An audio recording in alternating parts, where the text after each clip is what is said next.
why won't we see necessarily that demand destruction, which could then take us, dare I say it, back down to some of those levels of 2014, 2015 again? Well, demand destruction, if global GDP really dropped, that's a different matter. But I think this is a fundamental shift in the efficiency of the industry. Capital, technologies coming in. We're able to do a lot more with a dollar today than we did 3 or 4 years ago.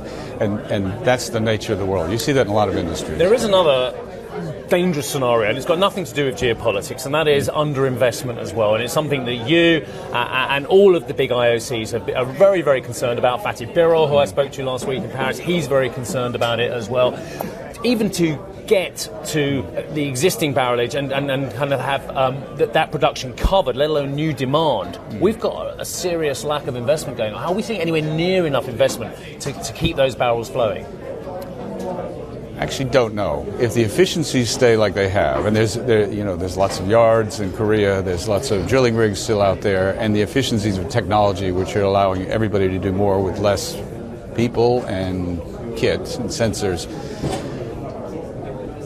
I think we can get through it. If we stop investing in the industry, of course, then you could see price spikes and everything else, aside with all the pressures to reduce emissions and go into more cleaner fuels, and renewables can't keep up with this alone. So right now I'm not as worried about it, but we can't you've been underinvest. Very much on the front foot talking about divestment paths and actually the role that oil and gas has in the energy mix as well.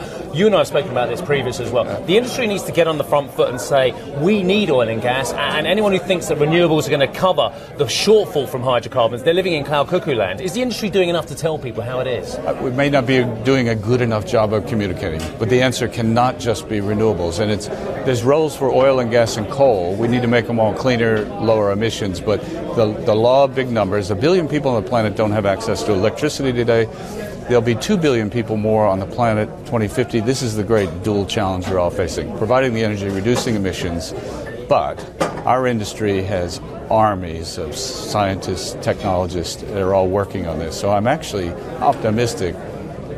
Combination of renewables with natural gas, to me, is the answer for meeting the energy needs going forward. Yeah, and oil is still going to be the largest component for, 10, 20 years still? Well, it'll be, because it's mainly on transport.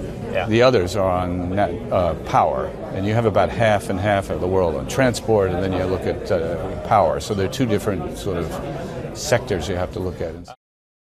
Hey everybody, it's Hadley Gamble from our new CNBC Middle East Bureau in Abu Dhabi. Thanks for stopping by. Now to watch more, you can try one of the videos that just popped up on your screen. And don't forget to subscribe.